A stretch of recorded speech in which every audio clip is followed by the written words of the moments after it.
was more and more difficult to be there. For instance, I was not allowed to go to the university. I was in the end. I was brought up a Lutheran. I was Jewish, but I was brought up a Lutheran. And then I was told I couldn't sing in the church choir. So I never again, could connect to the church. That was, I felt that was not consistent with the teachings of Jesus or whatever. And we got to be Lutheran because my mother believed in Jesus, so she was Jewish. So it was my father. And so there was no possibility for me really to do anything. All my friends got married, but my boyfriend was Gentile, and so I couldn't do that either. So for me the only thing was to leave. And at that time a friend of my father's came from Sweden to pick us up and said the girls have to leave. My brother already at that time was in England. He was allowed to do this medical training because my father had gotten the Iron Cross in the war. And so he got his training, but he couldn't work there.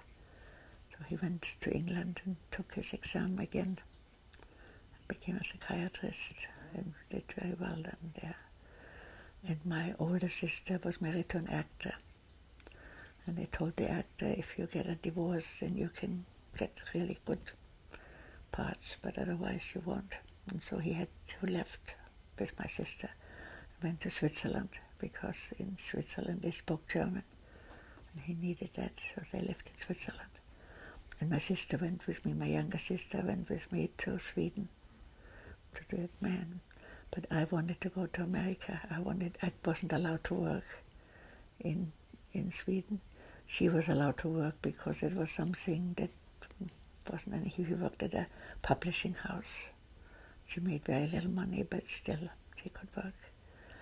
And I sort of gave treatments on the side, but I wanted to be somewhere where I could do things, whatever I wanted to do. So I applied to come to America. And so I was in Sweden for a year and a half waiting for my visa. And then came here.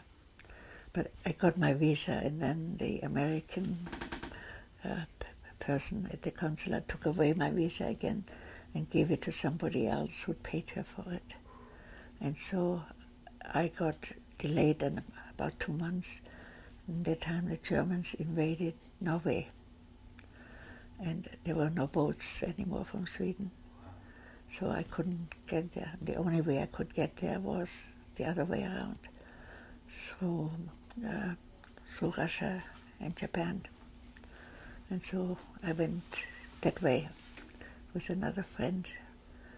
And there were a group of 10 people who went there. It was 10 days through Siberia and Moscow, we saw Moscow. So Leningrad, and it was fabulous. And then I arrived here on my way to New York, and when I saw this, I said, I had a job waiting there. I said, I don't care, I stay. I will stay here forever.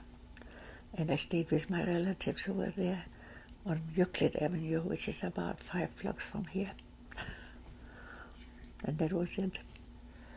And I was so grateful to that lady afterwards that she had didn't give me the thing. So you never know. Instead of hating her, I just said I can't thank her enough. Yeah. You never know how things turn out.